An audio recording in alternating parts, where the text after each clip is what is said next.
નમસ્કાર, આપ જોઈ રહ્યા છો નેશન પ્લસ ન્યૂઝ. હું છું આપની સાથે હેતલ ભગત. વડોદરા શહેરમાં ડેન્ગ્યુએ માથું ઉચક્યું છે. વડોદરાની સયાજી હોસ્પિટલમાં ડેન્ગ્યુની પીડિત 38 વર્ષીય મહિલા સારવાર લઈ રહી હતી ત્યારે 24 કલાક દરમિયાન ડેન્ગ્યુનો વધુ એક પોઝિટિવ કેસ નોંધાયો છે.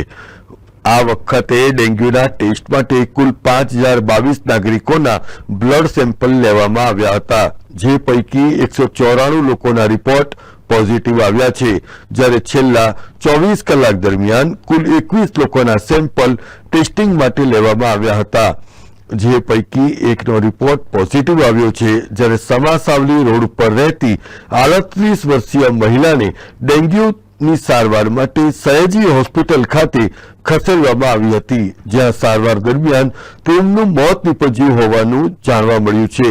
મોતનું ચોક્કસ કારણ જાણવા માટે તેણીનું પોસ્ટમોર્ટમ પણ કરાવવામાં આવ્યું છે.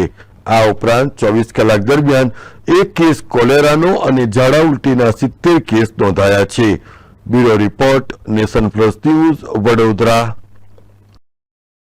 સમાચારોના સતત અપડેટ મેળવવા માટે અમારી નેશન પ્લસ ન્યૂઝની યુટ્યુબ ચેનલને સબસ્ક્રાઇબ કરો, બેલ આઇકન દબાવો અને જોડાયેલા રહો ફેસબુક, ઇન્સ્ટાગ્રામ અને ટ્વિટર પર.